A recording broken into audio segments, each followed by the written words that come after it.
Hello friends, नमस्कार सर्वांना. तुमचे स्वागत आहे कीर्ती फूड्स मोमेंट या चॅनलवर. आज आपण येथे बनवणार आहोत गोडसर अशी खीर. ही खीर लापशी आणि ओल्या नारळाची बनवणार आहोत.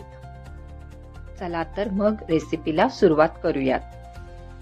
सर्वप्रथम येथे मी खीरीला लागणारे जिन्नस घेतलेले आहे. त्यामध्ये मी 2 वाटी लापशी घेतली आहे, 1 वाटी किसलेला नारळ घेतला आहे, तसेच गूळ, वेलची पावडर, मीठ आणि ड्रायफ्रूट सुद्धा घेतलेले आहे. तुम्ही बघतच असाल. ही खीर बनवण्यासाठी लागणारे मेन सोर्स म्हणजे किसलेला ओला नारळ आणि लापशी हे आहेत.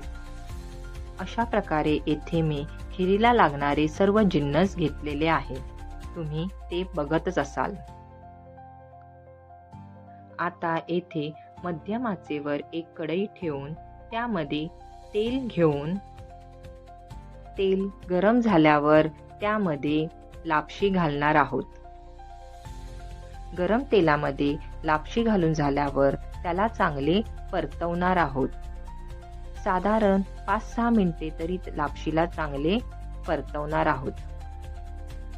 लापशी तेलात चांगली परतून झाल्यानंतर त्यामध्ये आपण ड्रायफ्रूट्स आणि किसलेला नारळ सुद्धा घालणार आहोत आणि ते सुद्धा चांगले परतवून घेणार आहोत.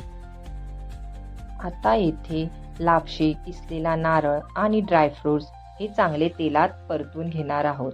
साधारण 5 मिनिटे तरी त्याला चांगले तेलात परतून घ्यायचे आहेत.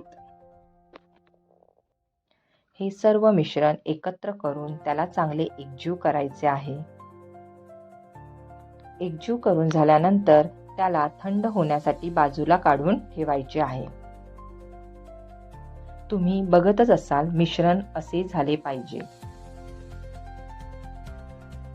हे मिश्रण थंड करायला ठेवूयात. येथे मी गूळ चिरून ठेवलेला आहे.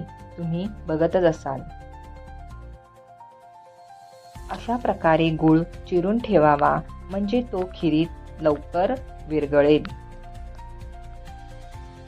आता येथे मी एका भांड्यात 5 कप पाणी घेतलेले आहे आणि ते गरम करायला ठेवलेले आहे आणि त्यामध्ये थोडे मीठ घातलेले आहे. मीठ घातल्यामुळे खिरीची चव वाढते. साधारण 5-10 मिनिटांनंतर पाण्याला येथे उकळी आलेली आहे. अशा प्रकारे पाण्याला उकळ आल्यानंतर या पाण्यामध्ये मिश्रण केलेले आहे